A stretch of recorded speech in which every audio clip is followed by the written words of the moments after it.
I'll start with that point actually, Matt. So my thanks to Sugra, I know she's not here today, but I wanted to get it on the record. Sugra very kindly volunteered, kind of no one else just go step forward.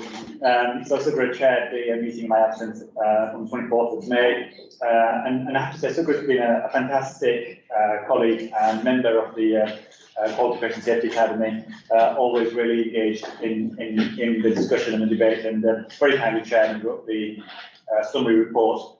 So I'll run through the May meeting, and then I'll cover the June meeting, and then perhaps some themes that have come out of that. And I'm sure I won't cover everything, and I'll perhaps leave an opportunity for Ray and Karen if they want to chip in with some additional updates. So as ever, we look at the risks. We'll look at the dashboard. We had an update in May on the health inequalities work at the Core 20+5, and I think we also had an update on that at the board previously, and that's been incredibly helpful. I think a really, really useful piece of work.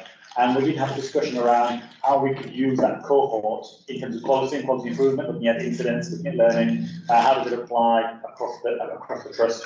We had an update from the outstanding theories programme. And as I kind of Mel set out before, we've got 3 of these outstanding programmes. All perhaps started for different reasons, but the model behind them is actually very, very good. And I think we've been really impressed by the work that's been undertaken in those. Each one of them has their own flavour, for obvious reasons, and that's to be welcomed. And so we see good progress on those. We also covered pressure ulcers in the May meeting, and we had a good update from Mohammed Yassin in terms of infection prevention and control. Now, in the infection prevention and control one, I think we begin to pick up a theme that will come through in the subsequent meeting as well, around dependency on EPR.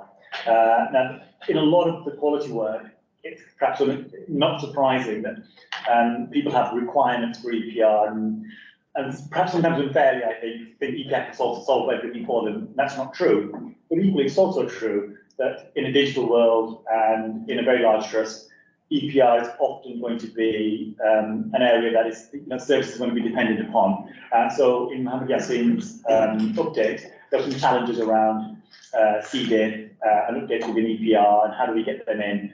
And there's some piece of work we've been trying to do with Paul Rice around how do we get visibility at Qualification Safety Academy at board level of what is in the priorities for the EPR on a regular basis. So we did some work, I think, in the Qualification Safety Academy in April, but we got an update from Paul to show us what is the priority list, how is it looking, so we can also give perhaps an input and some steer as to where we think the focus should be more widely, and making sure that list is maintained up to date. So this is perhaps a theme that runs through both our previous 2 Qualification Safety Academy meetings. As ever, we looked at serious incident reports and lessons learned. We always have a session on maternity and neonatal kind of update. We've had a blip, hopefully a blip, in some of the stillbirth reporting last month. We'll keep an eye on that. We've kind of exceeded our thresholds that we would ordinarily look for. Sarah Hollins gave us an update. There's been an analysis and update on a review of those individual cases. No emergent themes, nothing that will give us any cause for concern right now. We're hoping it's a blip in the data, as ever, data can have blips, and we'll follow that through over the next couple of months and see what happens.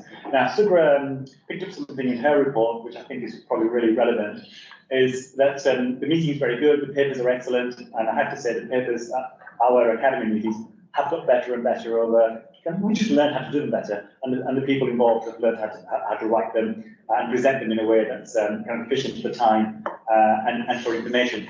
But one of the things that has come as an emergent theme is perhaps ensuring we've got adequate net representation and net participation in meetings. So asking the questions, being engaged, and one of the things Sugra and I think both when we've chaired it have found a little bit of a challenge on occasion is trying to chair the meeting, trying to ask all the questions, and trying to keep notes and minutes can be challenging. So there's something perhaps for us as a developmental, perhaps feedback point to make sure that particularly, I think in board it's probably different, but particularly in the academy, to making sure we've got full net engagement and asking questions with the material and dealing with that. Otherwise, it can be very difficult for the NED chair to do all of those things. That was the main meeting. Oh, the other thing that came up in the main meeting was perhaps a blip or a signal that we had a kind of excess mortality or high mortality rates in some of our SHIMI data in December. And I think it was Karen yourself, I perhaps commissioned some work internally to say, can we go and analyse the SHIMI data? And that was, I think, an excellent piece of kind of senior leadership kind of engagement with the data. And then what happened, that was kicked off in the May meeting, and then in the June meeting, we had an update. And Nick Rushton presented that to us at the June meeting. And I have to say, it was a really excellent session. He really explained what the SHIMI data was. For those of us who are not familiar with some of the data and what its scope and remit was, that was useful. That it wasn't about excess mortality. That it was kind of normalised to a level of 100, and we were kind of outlying with that. Doncaster and Bassetlaw, I think, was just higher than us. But all the other trusts were lower than that data, and that was perhaps a signal to dig a little bit deeper into the data. Nick looked into the data, and this was all presented at the June meeting. And what they did was they broke out the data into two cohorts. So in-hospital deaths and out-of-hospital deaths. And if you analysed it in that lens, then we saw that actually our in-hospital deaths, our SHIMI levels were actually lower than 100. They were actually very, very good. And those out-of-hospital deaths were higher, and there may be some kind of other variables in there that perhaps we need to understand a little bit better. We did have a good challenge, I thought, from John Bolton in that session, which was, could an alternative explanation be that we're discharging too early? And therefore patients are going to the community and perhaps experiencing mortality in the community. We don't know if that's true or not. Perhaps this is a useful challenge in the meeting to perhaps to keep open minds as to what the data is telling us and what it isn't telling us, and perhaps we need to do a bit more work in that. What we also learned in the Quality Patient Safety Academy around the SHIMI was that we had perhaps a challenge around depth of coding. It's a phrase that Ray kind of tried to educate us on, and what we then understood from that was the consequence of that meant that we weren't perhaps coding our patients when they were in our hospital with all their conditions, so heart failure, etc., etc. And that meant perhaps that according to the data that's fed into the SHIMI algorithms, that our patients were appearing healthier than they actually were, and therefore that SHIMI then perhaps was not an accurate reflection of our kind of performance. In terms of crude mortality deaths, we were actually perfectly okay. There was no blip or signal of anything untoward in that sense. So really interesting analysis, lots perhaps more questions that arise out of that for us to pick up on, but no immediate cause for concern, nothing that felt to us that, hey, we're an outlier here, but perhaps just an awareness that some of the data we're feeding into SHIMI around our depth of coding is where we need to do a bit of work to understand that better, perhaps improve our performance on the depth of coding. And what do we need to do to be able to do that? I don't fully understand the reasons why our depth of coding might be different to the trust, and perhaps Ray might want to kind of elaborate on that in a few minutes. But certainly we're aware of that, and we're going to do some more work to kind of remedy that, and that should bring us in line, hopefully. So that was a really useful illustration, perhaps, of the work that happened from academy to academy, and I thought was an excellent piece of work that couldn't ordinarily be doing that level of detail at board, but the academy was really good at doing that. In the June meeting, we also looked at some kind of risks and other issues that had arisen, and there was a particular issue that I think the board is already aware of, which is around our escapes, and there was a RIDDOR issue around diesel in boiler 2, and that could have been worse, but thankfully wasn't. And we wanted to kind of just flag that up as well as something that we need to keep our mind to make sure that we're addressing the risks that come out of that. And we know that's been also reported to, I think, People Academy, and I think you may have already come across that already also. But again, we felt there was no harm in recognising that it had also been visible at quality, and we wanted to flag it as well. It's like triangulation of data, I think. Sepsis is an issue that we've had quite a while around. It's not sepsis itself, but sepsis reporting and dashboard. There's been an outstanding issue around the way we Cerner works and our dashboard reporting. We've been trying to fix this. I have to express a little bit of frustration that's kind of still sat there, and there's probably some good reasons why we've not been able to remedy this. As a trust, we're doing fine. There's no excess mortality, there's no problems, but the data doesn't tell us that. Of this particular tile in dashboard doesn't tell us that. We've now been kind of promised an update by last September meeting at Quality Patient Safety Academy to show us how we fix this sepsis tile, and whether or not we're an outlier or what are we doing differently to other CERN trusts. So I think Paul Rice is kind of undertaking some work in that area and will report back to us in September. We had an update from Safeguarding Adults and Safeguarding Children. We learned a little bit about the work we're doing around Child Protection Information Service. And again, both in Safeguarding Adults and Safeguarding Children, EPR was another theme that came through around integration of EPR with System 1 and other systems used across place. How do we share the data around child protection? And again, it's not surprising to me that this is a constant issue that arises. When we're trying to work more and more cross boundaries in place, data sharing, data integration becomes more and more of an issue. And again, it just feeds into that long list of priorities in EPR and ensuring I feel that the work is getting done, but perhaps it has more visibility and we need to have more awareness of what is our priorities for EPR so we can perhaps give more direction to the teams and allocate our kind of finite resources for what we think are the true priorities for EPR development. We had a look at ISIs as we always do. We looked at the board assurance framework, no key changes there. I mentioned our stillbirth numbers for June, and we're hoping that's just a blip in the data and the data set. I think that was kind of it in terms of updates. In the round, I think it's working pretty well. I'm pleased Louise is with us. Louise is going to co-chair the meetings with me going forward. I had a particular challenge around writing the report after that. To thank Laura for writing it for me on this occasion. Again, the challenge of chairing the meeting, asking all these questions in the meeting, writing the notes and writing the report has been quite a burden, I think. One of the options that we've talked through with Laura is that perhaps because of the Quality Academy, we have a chair, a co-chair. Perhaps whoever the co-chair was not chairing the meeting writes the report, and that's the sharing of the work, if you like, and then engagement. Perhaps something Louise and I can talk through and work through. So that's something we'll try and explore. So I guess I'll ask for some patience as we try and work through that and develop it further. Perhaps I should now ask Ray and Karen if they want to add anything, and then we get some questions. Thanks, man. Yeah, I'll pick up a couple of the points, if that's okay, that you mentioned. So one is around the mortality statistics, I think, because it's really, really important. So I don't want to replay the entire discussions we had at academy level, because they were good discussions, but they took a while. So I'll try and summarise. So the two metrics we have traditionally reported on are HSMR, which is Hospital Standardised Mortality Ratio, and SHIMI, so Summary Hospital Mortality Indicator. HSMR is becoming obsolete. It looks at certain diagnostic groups, which are limited, I think about 30, and I think nationally that's being phased out really. So SHIMI is going to be the new benchmark. SHIMI looks at mortality whilst a patient is in hospital and 30 days afterwards. So Mohammed's already explained that particularly in December, a lot of our excess mortality was out in the community rather than in hospital. But the whole point of including that 30 days is that perhaps that's within the gift of the hospital to have some influence on. So that's why it's included. So we can't say it's not our problem, it's a community problem. So it is our problem, we need to look at it.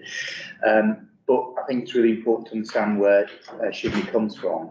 So SHIMI is adjusted for expected mortality for patients who come in with a given condition. If you look at our crude mortality, and we don't normally, because crude mortality does not take into account the type of patients you're getting in, it doesn't take into account the local population, etc.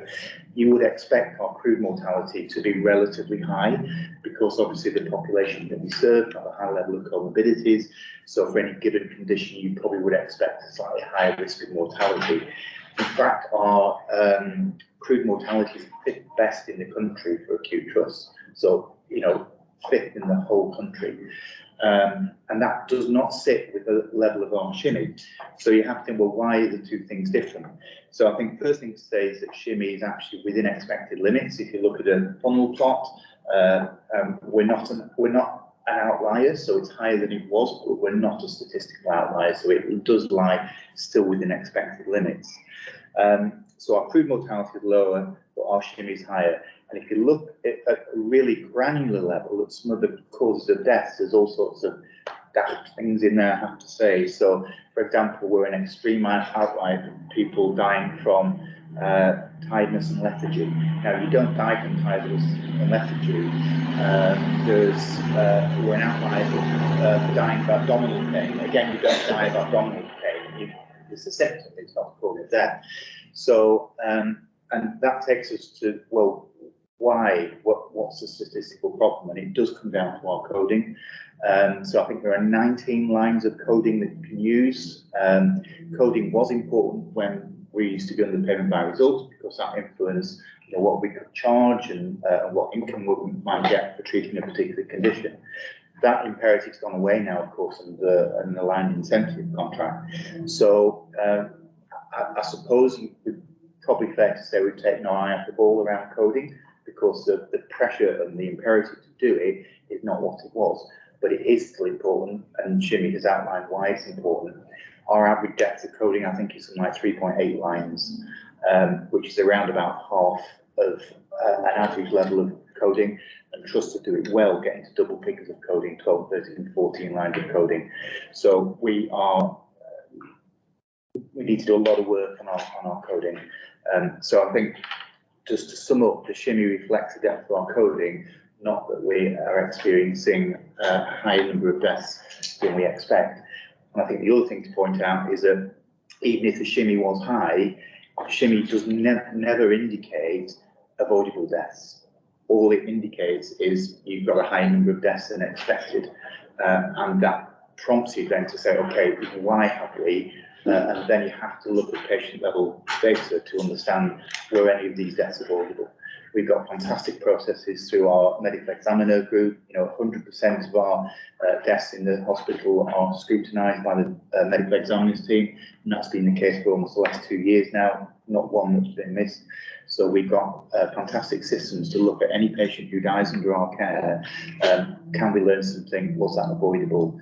And you know, the answer is no. I think our care is excellent, and I think this is a quirk of statistics led by statistics and coding issues. So we know we've got work to do on coding, and obviously we're going to do that work. I'm happy to take any questions about that aspect, if anyone. No, that's helpful. Yeah, I'll pick up on that in a moment. Just to basically go into the executive system, is there anything on the quality patient safety? Karen, was there anything generally?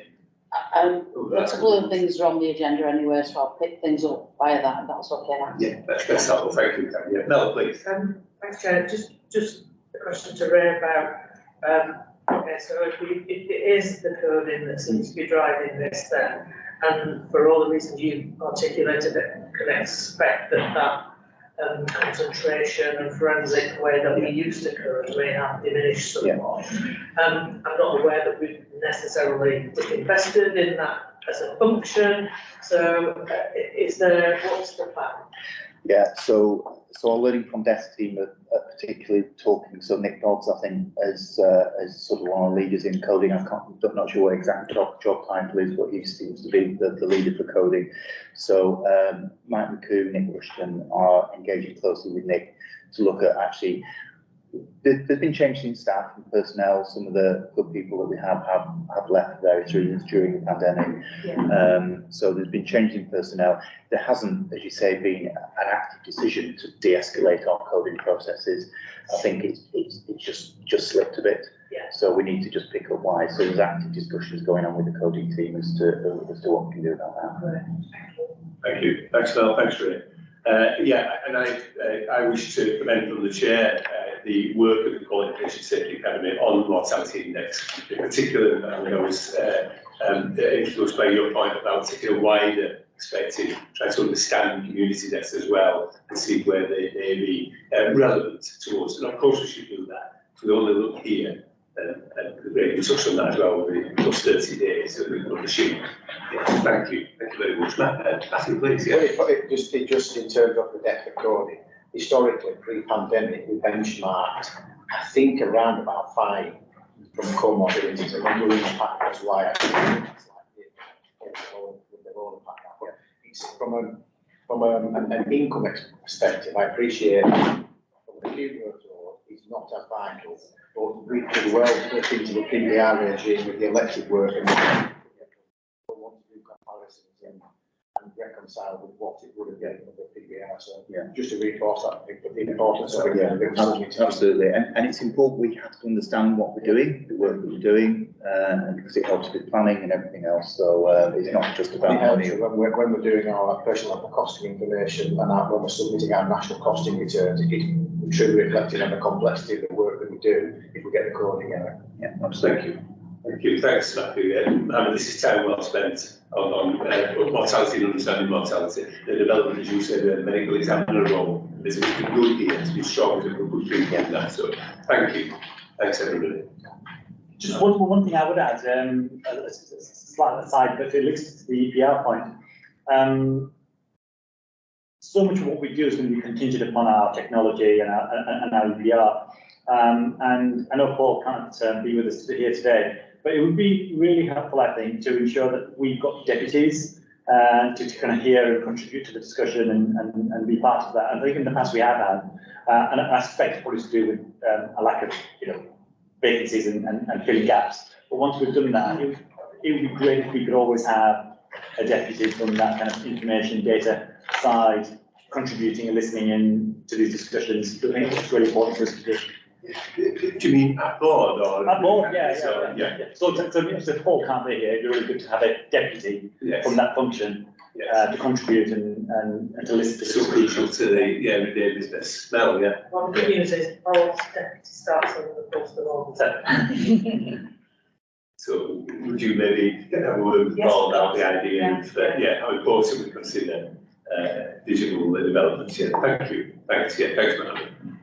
Everybody content with the briefing? Yeah, we'll pick up anything outside, of course, the meeting if there were other things in your mind. There's nothing to raise at board. Shall we move to item 9 and invite Karen to bring to our attention the annual report of infection prevention and control and invite her to approve it. I understand it. Thank you. Thank you. Yeah, I do realise some colleagues are struggling with that. That's Thanks, Matt. Yeah.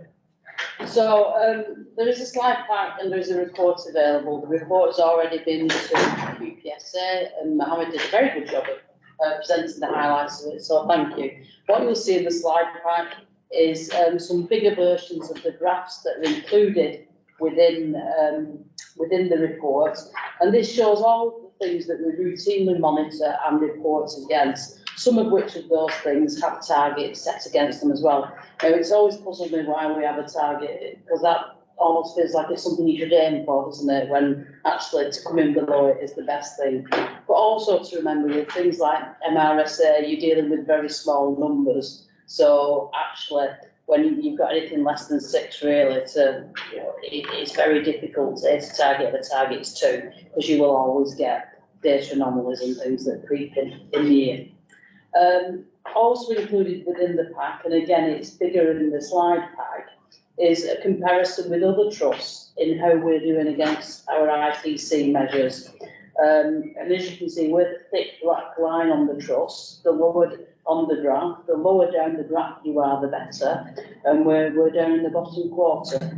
So again, positive work there. I'm going to move on though to 3 areas in particular that we're doing highlighted work with. And in your slide pack, if you go on within that, so there are a number of graphs that show how we have bacteremia infections, so bloodstream infections, and they can be caused by many different things, whether that be MRSA or other bugs like E. coli. And a project was started to look at how we can reduce the number of bloodstream infections. So within the slide pack, there's a page that talks about bacteremia reduction measures and all the things that we've done. And this is a campaign that's been led by the team with the help of Rosie and the rest of the team. And one of the key things is something called Optenisam. So this is a body lotion, it's an antibacterial body wash that we now expect all patients to have when they come into hospital. So if you come into hospital, you will be asked to shower with this. Just because, actually we know people have bugs, and, you know, if we swabbed us all now, we'd all have bugs probably somewhere of varying, sorts. So, it's an extra. Should we test it? So, and what they've seen is, because the next one was an SDC chart where you can clearly see where the octenisan was introduced, Aprospike, and then a reduction in the number of bloodstream infections, which is incredibly positive and good work. If you then go on as well, there is measures being taken to look at C. difficile. So C. difficile is the bug that we're always worried about. It's usually known as sort of explosive diarrhea. It's related to actually poor cleaning. Is one of the reasons, or not poor cleaning that's not been on top of and not been maintained.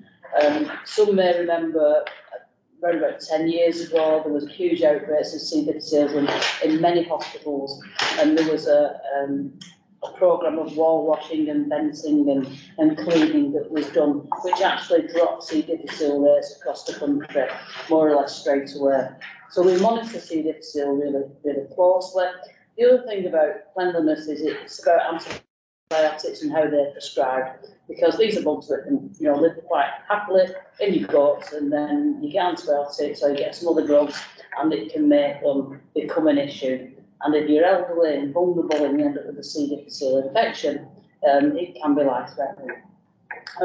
So a number of measures have been done to look at that. We did have a higher number of C. difficile cases on a ward area, and we immediately put in additional cleaning. We did pulling down the vents, behind the radiators and everything, and that made a difference. So it just shows that those old-fashioned methods still work, but lots of work around the environmental audits.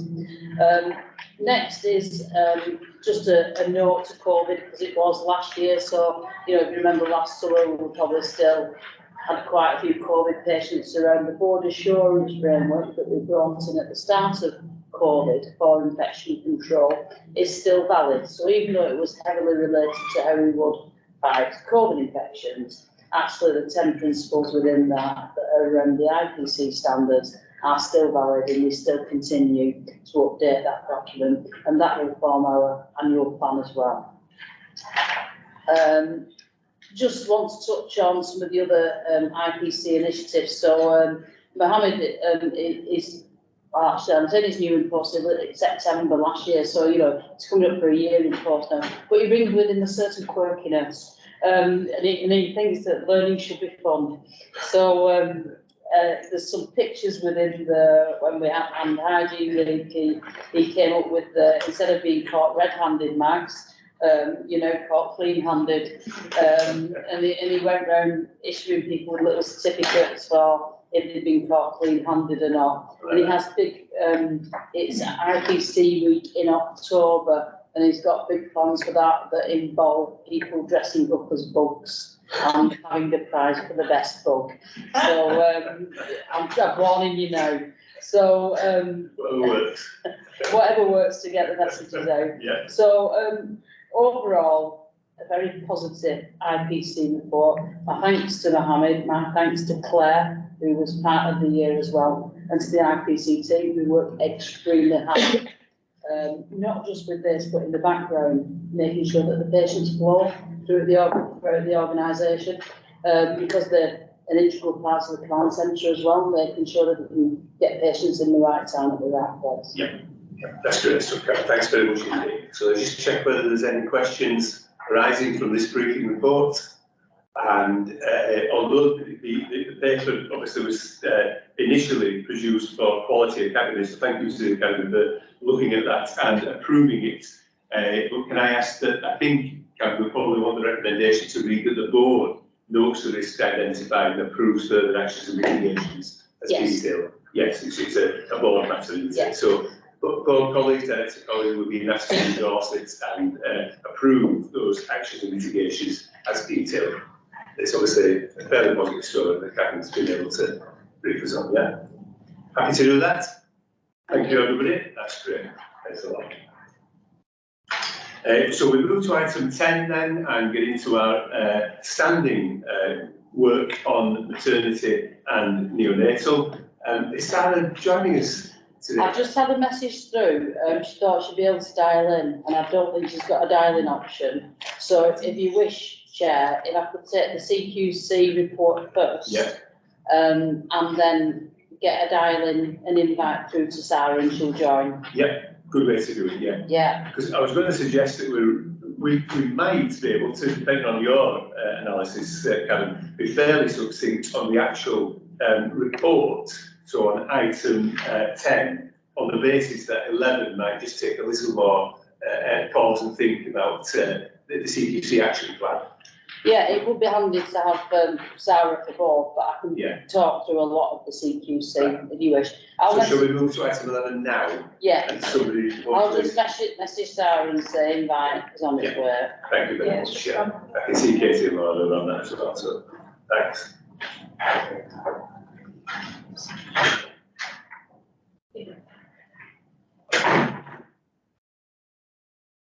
It feels like an ever dwindling meeting, doesn't it? Karen, we could always try inviting her into the meeting if she's got that at a desk now. Yeah, let's try that. Sorry about this, Max. It's full of them mixed up days with the industrial action and everything, isn't it? Yeah, no, I get that. Yeah, it's unusual today, yeah. Usually Sarah's outside the door and I'm thinking, she usually pops her head in by now. I was getting worried. Finishing that now, anticipating the delays. Always the waiting time. No, I think she was expecting to get an invite to the, she's here saying, hello. Hello, I am so sorry. I have no idea what's happened this time, but I haven't received an invitation, so I had no idea that you were in person. And apologies, I've got a post-operative dog who had a dental extraction and an abscess drained yesterday, so I'm working from home. So apologies if I'm a bit chaotic, because I am. So just so you know, you are coming through lovely and clearly, so we can hear you well. Can you hear me okay? I can, Max, thank you. That's great, that's smashing. So, well, in the spirit of Sarah being here, shall we go straight to item 10 then? And take the maternity and neonatal update. Now, Sarah, I was always going to today suggest to you that we have the papers, we have the briefing, and we may not need to go into deep discussion about content, unless, of course, there's something you really wish to pull out and identify to us. So we're helped as ever by the good quality reports we get. But at item 10, shall I offer you the opportunity to highlight anything to us, but in the spirit of the fact that we have the papers with us? Yeah, thank you, Max. And I think just in keeping with the sort of the national expectation that there's some physical presence at board, but I absolutely can keep these things short and sweet, given that Quality and Patient Safety Academy have approved the two papers that were presented to them in April and May. So yeah, there's not a vast amount to pull out this month.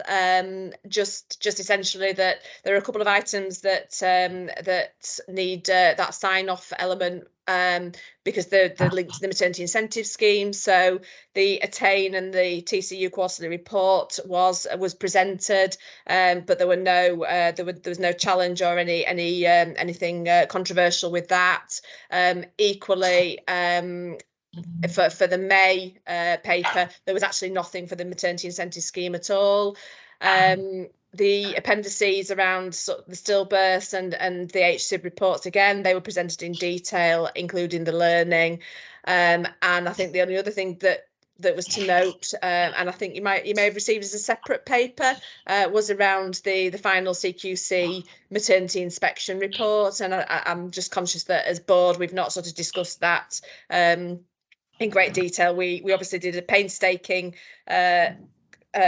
factual accuracy with that, which really paid off, and I think it's fair to say we were overall extremely pleased with our outcome, even though we still have that requires improvement overall, due to the safety side of it not coming up to the level that we would have liked. But that said, it was two key elements that kept us as requires improvement around the medication, but particularly the disposal of the epidural fluids, which I am delighted to feed back. The measures that have now been put in place, we're meeting that 100% destruction target now that we can evidence. So there's been a lot of work gone in there, and we continue to monitor that. But we have seen improvements since the team inspected us.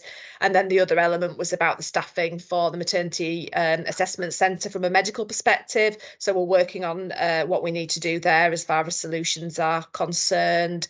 And then clearly the moving from inadequate to good in well led has absolutely delighted everybody, and I think demonstrates the amount of work that has gone into that. But actually, from my perspective, also the board support that we've had to be able to do that. I'm very privileged to have a board that are engaged and listen and respond as well. So unless Karen's got anything else to add with any elements of the CQC, I think that's probably okay, but I'm open to questions. Okay, that's really helpful, Sarah. Thank you. Let's start with item 10, which is a general maternity and neonatal update. I'll just pause and see whether there's any matters arising from that. During the course of our discussions on Quality and Patient Safety Academy, we did note that there may have been a recent rise in stillbirths, Sarah. And we just wondered whether, now I know that Quality and Patient Safety received a briefing on that and the intention to investigate whether there were any themes or issues arising. Are you able to bring us right up to date with any of that, or is there nothing further to know particularly? Yeah, just again for board assurance that we did trigger. I think we had 5 in month, so that triggered our internal review of them as a in a more thematic approach rather than just as individual cases. We didn't have any emerging themes or trends, with the exception of that there were a couple more women that actually hit that vulnerability group more than normal. So we had a few women who were actually booked, or had they booked in a timely manner, would have gone on to the ACORN, which is our Vulnerable Women's Pathway. And interestingly, I've just come from the ICS perinatal quality assurance meeting, and we've discussed that there. And actually, Groyne, one of the colleagues on that, is actually was actually quite interested in other approaches that we might have with not necessarily how we look after women once they're on the pathway, but actually how do we as a more of a system look out for women who haven't booked. Because yes. one of the deaths was a woman who sadly was 30 weeks when she presented to us with a twin pregnancy, and one of the babies had already died at the point of booking and first scan. So whilst there was very little that we could have done as a maternity service, is actually what can we do differently as across the whole system. How can we identify these women perhaps sooner, or encourage them? Sorry, that's the point. No, it's okay, Sarah, you come through really clearly there. Can we be assured as board that those 5 in June are being thoroughly investigated, and that attempts are being made to see whether there's any themes arising, which actually you touched on in terms of a couple of those, yeah? Yeah, absolutely. There was a couple of babies in there that were on the butterfly pathway. There were the late bookers. There were no emerging themes or trends. We're absolutely assured of that.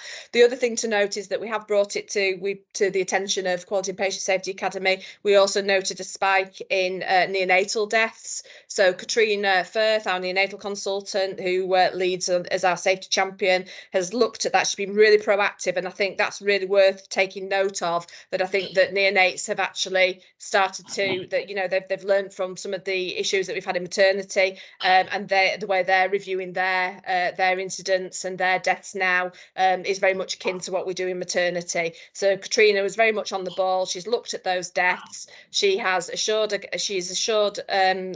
us as a board, but also as a maternity neonatal system that, again, very similar, very mixed bag of things, no emerging themes or trends. But she's gone one step further, and she's actually looked at where we sit with our regional neighbours. So for other tertiary units that have a similar demographic and a similar amount of babies, and we're absolutely assured that we're not an outlier. So that again is very positive, but something that we'll continue to monitor, and something that we will continue to bring to the maternity and neonatal safety champion meetings that we have on a bi-monthly basis. Yes, yeah, that's very clear, Sarah. Thank you. You are here. You're here at the meeting. We can hear you clearly, and your briefing is very strong. Thank you. That's great detail. Can I just check then, colleagues? This is item 10. This is the general maternity and neonatal update. Are we assured by what we hear? We're well briefed. Had the chance to, of course, see Sarah in person as ever, and nothing arises. The paper contains 6 recommendations. I won't read through those, but I assume colleagues have seen those, and that we're content as a board to sign off and be assured what we hear. Yeah, is that okay, everybody, on that? Okay, I'm just taking this in turn, of course, because we will now take a moment just to pause on CQC maternity report and action plan. So I consider item 10 completed, and we are assured. For the maternity report and action plan, CQC, were helped greatly, actually, Sarah, by having the matrix, which contains the 7 must-do areas and the actions contained within there, which is an important brief for directors, because it immediately takes you, doesn't it, to the things that we know we must do. Karen, is there anything you'd want to say in relation to it? I think Sarah did touch on many aspects, but with you on item 11. Yeah, thank you. So it's 2 must-dos, Chair. The rest are should-dos, so they're like. Thank you. You're right. So it's the 2 must-dos, and we were disappointed with our right to safety, but we could understand why, and it made me reflect and think. So I did a background, and I looked at other maternity reports that are coming out recently, and I also looked back at our report in 2019 that was visiting 2019 and published in April 20. To put it in context, there were 17 must-dos for maternity services in the RI section last time, and we've got 2. I see that as a huge improvement. So we might not have turned that dial, but there's massive improvements in safety. And I've got both reports here. If you read them side to side, it reads like a different unit. When you look at safety, the stuff that's been done, and the stuff that the team have done around governance, and really knowing this stuff, and we know that from hearing Sarah and others speak every month. So what stops us from being good? Well, when you look at lots of other reports coming out at the moment, it is very difficult for a maternity unit to be rated as good for safety at the moment. I'd say there's probably not an appetite to do so. But, you know, medications, CDs, so you'll get a must-do if it's a repeat, you know, something that you didn't do last time. So medications was a must-do last time. It was slightly different this time. So last time it was that people weren't checking drug covers. They should check them every day in high-use areas or once a week in other areas. They just weren't checking them properly, and it was sloppy. And through the OMS, we put in processes to deal with that, and we knew that when they came, 100% of those drug covers had been checked appropriately, and they absolutely had. What we've failed to pick up on is if a woman has an epidural infusion, which lots have it in labour, that is a controlled drug. And at the point that epidural infusion is taken down, if it is taken down in an emergency, i.e. that woman is a crash section and needs to rush to theatre, we weren't logging the disposal of that. So we know, and we track back, so it was not a safety issue. You know, we know that what was happening is they've got a woman in theatre and they've thrown everything in a bin. We then look back and thought, oh, hang on, why haven't we picked up on that? Because we almost do a check of the check, if that makes sense. And that's what we've put in place now. So when we look, there's a separate epidural CD book where you have to talk about how much has gone on it, how much is disposed of and how it's been disposed of. You also have to dispose of things in a certain way as well. So we knew all of that was doing, so we were absolutely kicking ourselves, as was the entire Labour ward, that in our checks of the checks, we hadn't included the epidural book, because there was 2 as well, so that, there's human factors here, there was 2 as well, 1 in theatres, 1 on the ward. If you then add into that, we changed around the Labour ward, how it is, because we've done the theatres, we've got that nurses statement, sorry Sarah, midwifery station in the middle now, of Labour ward. And before, when you disposed of these things, it was all in one place, and now actually where you dispose of it is separate from the book. So you can imagine if somebody's rushing down there with a woman and then has to go over here to dispose of something, and then the book is somewhere else and it's busy and it's emergency. Saying that, our checks and balances should have picked it up and they didn't. What they will now. And that is sort of the one carryover failing, I would say, from that last inspection. So, you know, from 17 to 2, I'd say it's a huge improvement in patient safety. The other issue is around MAC. Now, if you look at the reports that are coming out over the last few months, most of them are picking up on maternity assessment centres. So what's happened is, because of changes in how we deliver care, saving babies' lives, versions 1, 2 and soon to be 3, women are attending emergency assessment centres more and more because we tell them to do so, because we're warning them about the signs. So it's a bit like, you know, we say if your baby's not moving, treat it like chest pain. So more women come. Because of that, the areas are overcrowded. Because of that, there is more demand on doctors. So you need to remodel that. So we know the OMS programme and the estates bit of it is remodelling that ground floor. So the maternity assessment centre is made bigger. We've got the EPR, we've brought in a triage system as well. What we just need to do is make sure that people are being seen in a timely manner in that area. And that was also reported by some of the junior doctor feedback as well at that time, which had also come through our safety hubble. So it wasn't something that caught us unawares. So through some of the safety champion meetings we've had, it's been raised there about not always being able to get doctors down to maternity assessment centre because they're in other places.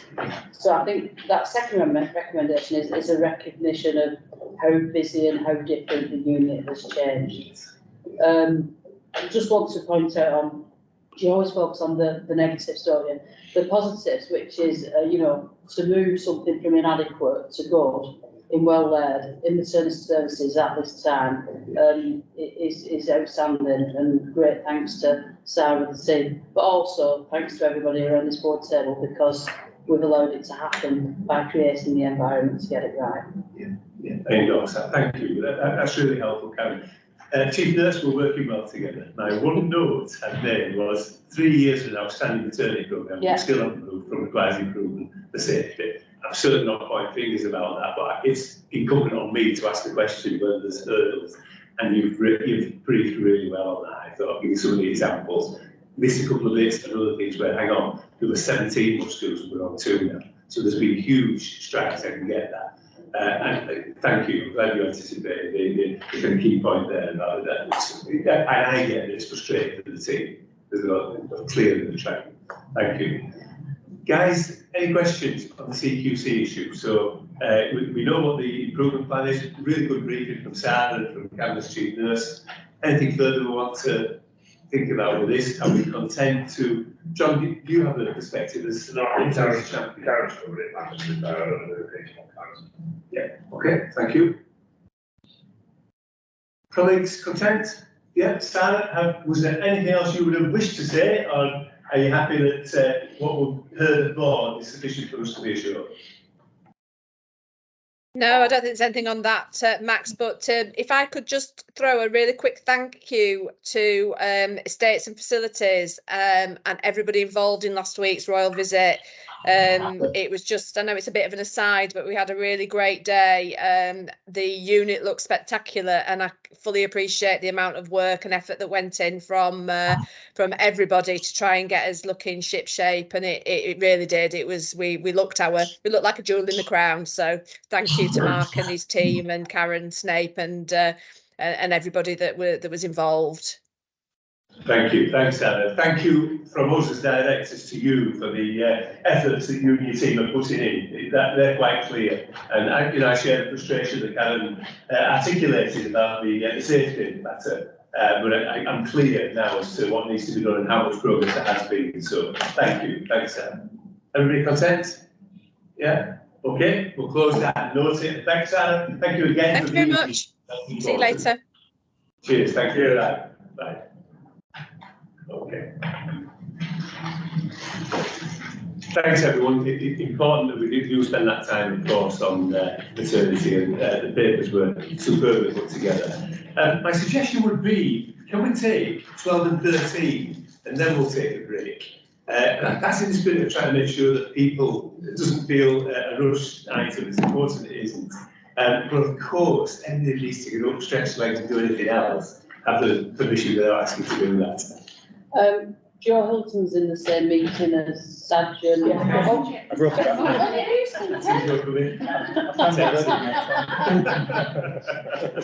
Strap that. So, hi Joe, nice to see you. Yeah. Don't you come to the table, Joe? I'm trying to table, perhaps it's a favour. Yeah. It must have been your fairies text, Joe. Assuming you've no objection, Karen, we could take these two items now, couldn't we? Then have a bit of registration and come back with the rest of the people stuff. Okay, so patient engagement strategy. This is being asked for our approval, for the support of the strategy. We've had the papers, we've got slides, etc. But I'll turn to Karen and Joe, of course, to bring to our attention what we need to think of as directors. Thank you. Some of you may have seen this document before in a draft form. Apologies that we only got it to you yesterday. We were waiting on comments back from various people. So this is so we previously had an engagement strategy. This is separate from the governors and the members' engagement strategy. So an engagement strategy with patients and a patient experience strategy. What we're doing is bringing them both together. So this is embracing kindness plus engagement. The chair, you had I gave you early sight of the document a few weeks back as well. What I'm going to do is I'm going to ask Joe to take you through the planning, what's in it, how it's going to feel and look better. Because actually Joe's done a lot of the legwork on this and has done an excellent job. Thank you. Joe, thank you. Thank you. So I'm Jo Hilton, Deputy Chief Nurse. Thank you for inviting me. So as Karen said, this is our ambition for the patient experience and engagement strategy, taking us up to 2028. Somebody, yeah, thank you. It does take into account all of the strategies that we've already got. So I've referenced the corporate strategy there. There is the nursing and midwifery strategy, clinical professional strategy, and the one I haven't included in the slides is the EDI strategy, but that is included in the document. If you could just flick on a couple more, please. So hopefully everyone's really used to hearing us talk about kindness when we talk about patient experience. I think we've done really well in terms of embracing kindness and getting that message out there. This strategy really then focuses on what next. So how can we embed that more in practice, both for clinical and non-clinical areas? Because we know from what we hear from patients, we still don't always get it right. The nursing and midwifery strategy makes reference to a positive patient experience, and the local and national guidance is really clear that you can't have a positive patient experience without having that engagement, hence the two strategies coming together. If you could skip on for me, please. Thank you. Couple more. Thank you. Perfect. So this does reference what we had in our last engagement strategy.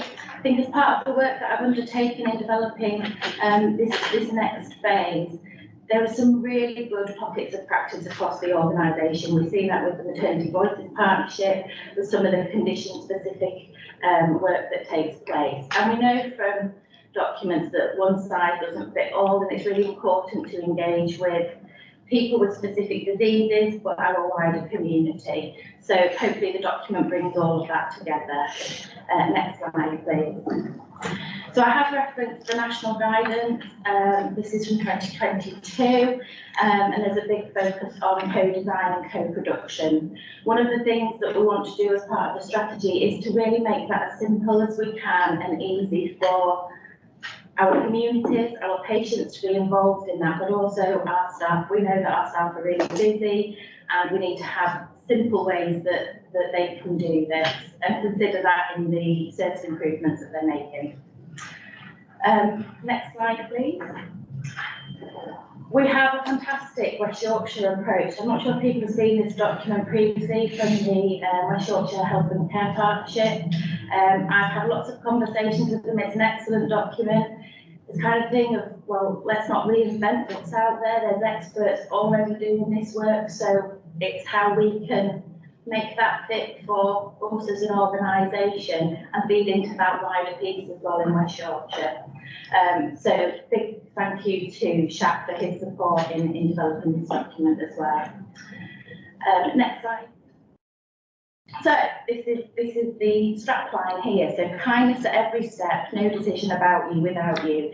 It's really trying to sum up what it is that we're trying to achieve by this strategy. So to get to this point, just to share with you the various forums that the strategy has been discussed. It feels like I've been on a little journey with it already, and we're still at the start of that. So it has been discussed at the Systems Forums. That's part of the wider system. We have a community engagement group within the organisation, where it's been discussed. The patient experience group. We've had council of governors comments.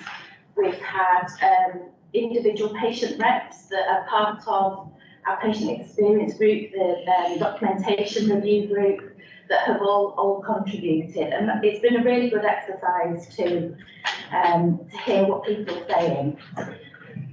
I'm also in the fortunate position of being able to see all of the comments that we get from patients in terms of the friends and family feedback, complaints, compliments. So it does take account of all of those things as well. We're hearing from patients all of the time. So I don't think there's anything in here that kind of doesn't go against what they're telling us.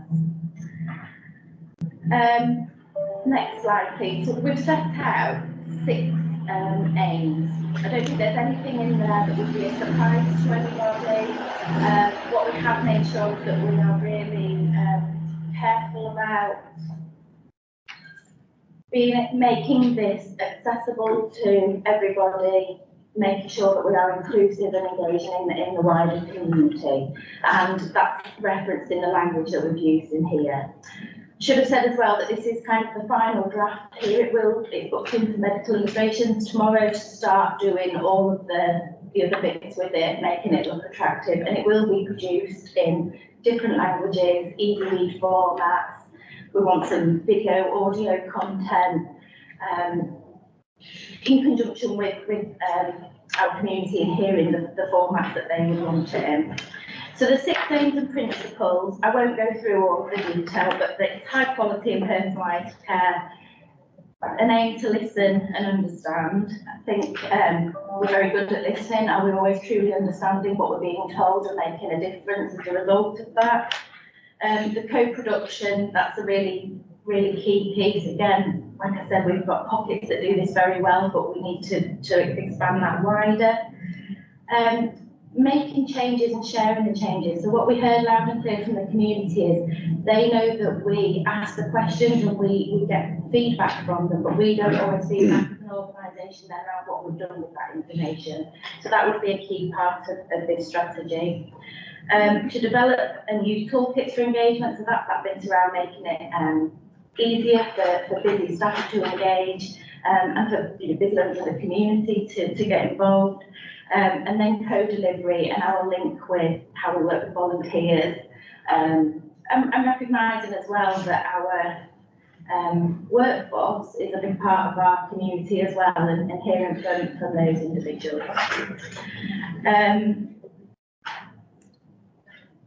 So like I say, we will get it developed into a nice glossy something that can be used in different formats, and then we plan to launch it at a face-to-face community engagement event in September. That's great, thank you, that's Thank really you. helpful. That's actually, the slides were really useful, they're being recirculated, so your pulling bits out there was very helpful. Colleagues, the ASCA board, of course, is whether we can support the development strategy and the consultation process undertaken. Has there been anything in the briefings or arisen that any gaps or thoughts, anything you wish to check as we hopefully endorse this good piece of work and get on with for the next 5 years, actively listening and understanding? I like that, yeah, engaging. No, please. It may be that timing wise, we've not managed to align the concept that I've been working on with the OD team around reach in, reach out. And we are just about to pilot it, so it's not necessarily, you know, if the pilot doesn't work, it wouldn't find its way necessarily into the strategy, but it does sit nicely alongside, you know, the point you made around engaging with the knowledge sector, the systems panel. So the concept matters, and I'll get the team, once we get it off the ground, to come and perhaps talk at a board development session, is the expectation that we put on senior leaders, including ourselves, that for, say, half a day every quarter, you either reach into your organisation and you go back to the floor, or the next time you kind of reach out, and that is you go and connect with one of the voluntary services sectors to ostensibly. It's difficult to volunteer because they have their checks and balances and you can't actually, you know, you just turn up for a morning, but you can observe that what they do with their community. So we get a deeper understanding of the people that we're serving. And an easy way, for example, of doing that would be to connect with the listening events that are happening as part of the Act as One work that we do as a healthcare partnership. So if it weren't just people who know you connected, I connect, others connect, but if that expectation dropped down to, say, everybody above a band 8A, because they need to have that appreciation of some of the challenges that the people that we are serving as a community experience in real life, and hopefully that knowledge will enable them to make, you know, approach their roles in a slightly different way, particularly when we're designing services to make them as responsive as we possibly can. So it kind of sits nicely. Might need to get a mention at some point, but if not, we're going to do it anyway, and I'd like to share that with the board. Good suggestion, yeah, thank you. Yeah. And I would approve the idea of board development getting on that list, so that's great. Yeah, Alta, please. Yeah, I think the other thing is, I think we're part of the Worried and Concerned Charter, and there's an awful lot of evidence now that, you know, basically patients and their carers and their families are the first to pick up about a lack or an issue regarding their treatment pathways. And I think, you know, as we go on, and I know a number of trusts are involved in those pilots, and it's important that we speak across the board and look beyond just digital, look at other ways that people can actually connect with patients and their families and pick up on those concerns as early as possible. Now, I mean, the danger there is also clinicians and trust become overwhelmed with feedback. It's how you kind of filter that and prioritize it basically as well, but not missing out on important bits. Yeah, you're absolutely right, and I think there'll be some really good recommendations that come from the Worried and Concerned Applicants Group. The other element in there is around the role of patient safety partners in the patient safety strategy and how we're getting their information that they want to share with us and including that as part of the work we do. So yeah, I'll make sure they're referenced. Thank you. The massive data, I consider that a nice problem to have. That'll have to be, I do take a point about, you know, how much can be coming in. But yeah, thank you. Karen, please, yeah. When we look back at COVID when we didn't have visiting, the number of complaints that we had that were related to, you know, my loved one wasn't looked after, and when they came out of hospital, they looked terrible, etc., etc. We believe was directly linked to not engaging with families face to face as well as we should have done. Now, we made a lot of efforts to engage with families with the relatives line and video calling, but none of that beats face to face contact on a ward. So on some of our wards, we have additional ward rounds where the matron will go around and speak to families. If families want to raise that they want to speak to somebody about concerns. But you're absolutely right that really listening to the family is important, and that's why getting our visiting policy right and our carers policies right that enable people that might have some additional need to have somebody with them to advocate for them is really, really essential. It makes a really valid point. Yeah. And just as a follow-up to Chair, to Karen's point, and that's very, very important when people have language issues or cultural issues, that, you know, that listening opportunities there. Yeah, and we saw that very quickly when we stopped visiting within weeks. We saw the impact of that. Okay. Thank you. Thanks. So thank you, Karen. Jill, you're fully aware, Mel and I and Karen and Julie certainly are. The Bradford District Partnership, of course, as part of this mission that people are in control of their health and well-being. This is why this is so important, isn't it? That it's our attempt to authentically listen and engage. And so I'm delighted to endorse it.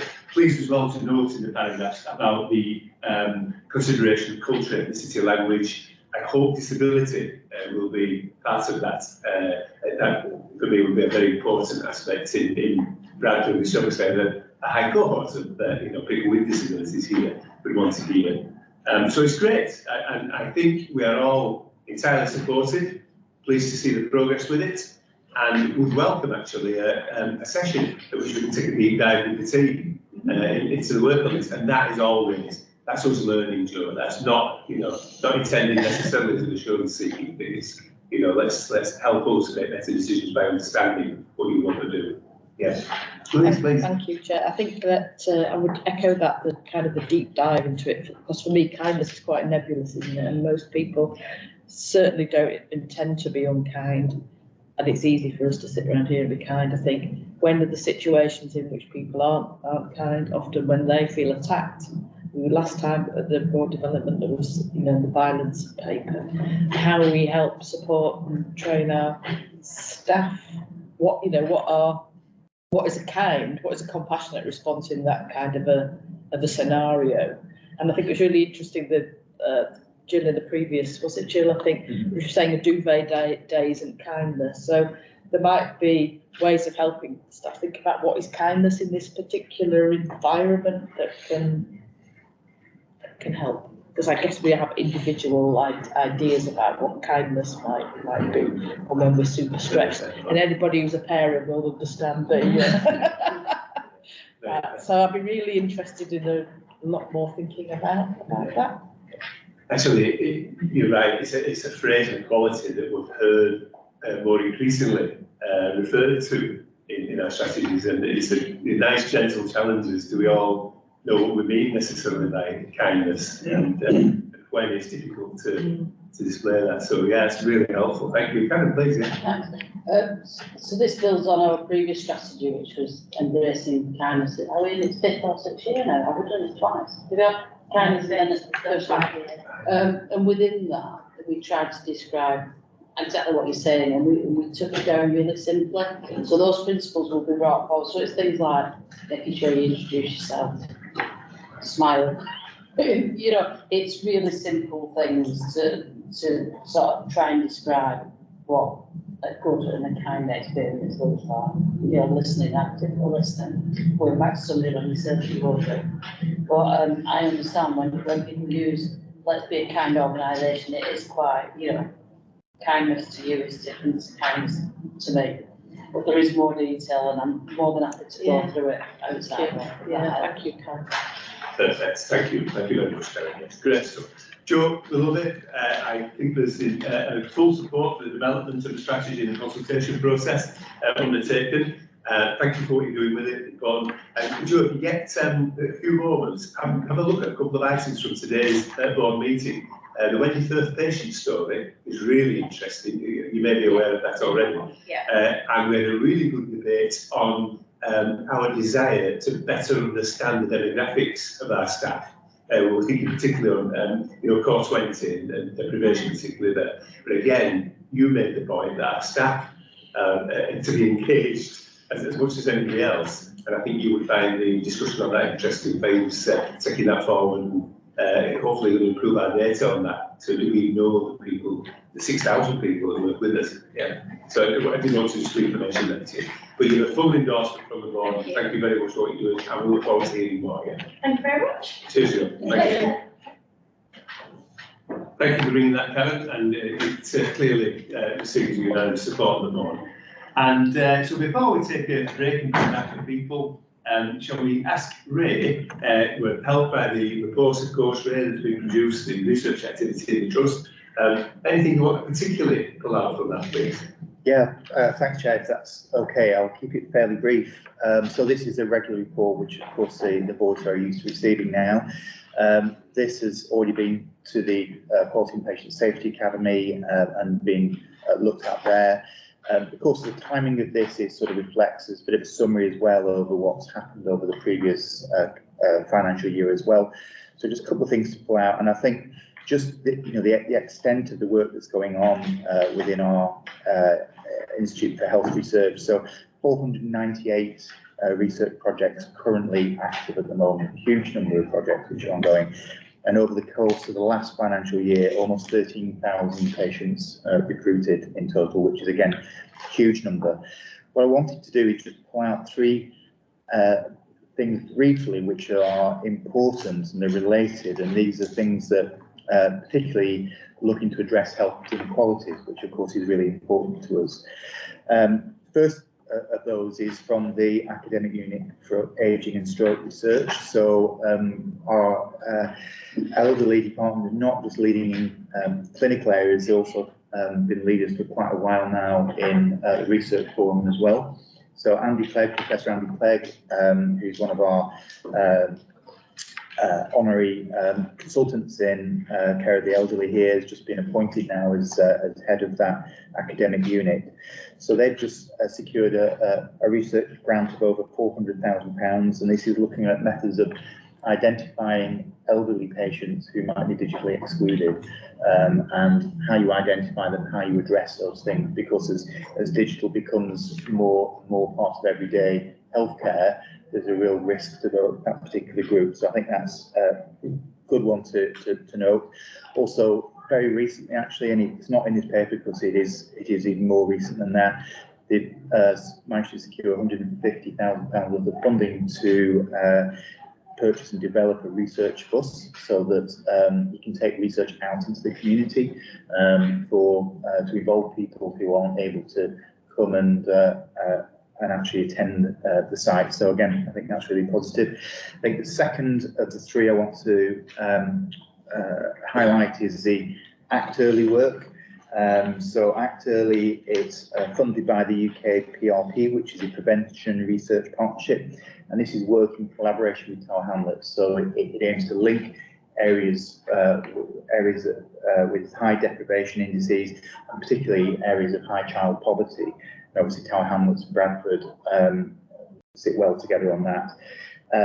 The idea behind that is to evaluate what you can do in early life, so how you can intervene and prevent and limit more severe disease as life goes on. So it's act early, intervene early, and produce a more healthy life for those children who might be deprived. And the final area I want to just mention briefly is about the community health checks, and this is something I think the board heard about before, so I won't go into great detail about this, but there's a nice infographic there on page 7 looking at some of the outcomes. So this is the team going out to a community centre in Bradford, and inviting people to come to them in terms of having simple health checks that can identify diseases, because a lot of these people just don't go to the GPs, they don't access healthcare services. So out of 103 patient people that were seen on that day, 61% of them, for example, had an abnormal blood pressure. So we know a lot of those look back into primary care services to have their medication adjusted. There were 3 patients who were diagnosed newly with diabetes, which weren't known about before, and they were plugged into healthcare services. And there are 2 new patients diagnosed with hypertension, for example. So again, those are life-limiting conditions which are not picked up and treated early. So again, going to people who otherwise wouldn't access healthcare services, I think is a great initiative, and it's one that will be repeated. And just finally from me, I just wanted to mention Bourne and Bradford work. Had a bit of a deep dive on that fairly recently, as you know. But through Bourne and Bradford, there's been quite a lot of work done recently on air quality. So the Ingenious study is highlighted in this paper, and this is looking at air quality in family homes, and just to see what impact that has on their long-term health. The team have already looked at similar areas. So in the past, we've looked at air quality in classrooms and looking at air filters, scrubbers in classrooms, and whether that can improve things. And there is I think what will be seen as a very important piece of research, which is coming out very soon. It's embargoed at the moment, so I can't tell you too much about it, unfortunately, but there's been a lot of media interest, both from visual media and newspapers, which is looking at the impact of outside air pollution on health, and there's some quite stark statistics from that. So those are the things I wanted to pull out. I think, as always, it's a good read, and there are links in there with a bit more detail in most of the areas that are covered in there. So thank you. That's really helpful, really. Thank you. Yeah, I'm pleased. I think it's been a good development with the link between research and our work as directors here. So it is always a good read, as you say. In fact, the session we had with Zan Foster, wasn't it, when we talked through some of the research, was quite strong, really. I think we should repeat that in the coming months and have a research colleague in again, because it's always been quite motivating to see. They're always keen to come and talk, Chair, as you probably know. So they're always keen to come and talk and share what they're doing. They don't need much encouragement, so they'd be delighted. The link should be there. We're better directors to knowing that what they're doing. Mohammed, please, yeah. I just want to pick up on the research grant we won on the digital exclusion for elderly people. I think that's fantastic. But I wanted to just check how will we connect that work to the work around patient engagement strategy we just heard, but also the VRI work. I think one of the CCGs in Bradford was one of the poorest in terms of digital engagement with the NHS app. Now, I know that's not a perfect measure, but it's probably a decent proxy measure for digital engagement. So I think I'd be keen to follow that work up around digital exclusion, just making sure it's connecting. I know it must really good work in terms of research, but sometimes I think we find that it's great in the sort of research world, and it doesn't actually connect back to the work that we're doing more widely, and how do we translate that work, that digital exclusion work, into our own work streams. Yeah, I mean, it's obviously very early days yet. It's quite a recent award, so the nuts and bolts of it will be worked through. I think the research units are very strong in that patient-public involvement, and that's one aspect. But as you said, the other aspect is linking in with us and the BTHFT and the work that we do. So I think that the links between our research team and the wider trust have got stronger, and they continue to get stronger. Again, it's not mentioned in the paper because it's not quite released yet, but very shortly we will have a research dashboard as well, which gives good oversight of all the research which is going on in the trust. And so I think what you say is important, and I think certainly we will make sure that that happens as the exact project develops. Thank you. Thanks, Mohammed. Ray, do I take from that you may just get an opportunity informally to mention the couple of ongoing programmes that be relevant to the digital exclusion work. No, I certainly will. I mean, I meet with John Wright and Tracy Watson regularly, and it's a good two-way conversation. So Fabulous. If you could have that in the back of your mind, it was a good suggestion, wasn't it? Yeah, And, absolutely. I know that I know the research will love that, don't they? If we say to them, you know, your work is really relevant to this programme, that project, etc. So thank you. Thanks for having me. Yeah. Okay, are we all content to have noted that? Yeah, great stuff. Is it time for 10 minutes then before we get into people business? Yeah? So where are we? 20 to 12 years. So let's take 10 minutes then and stretch our legs, and we'll come back to our people section, and we will still take a proper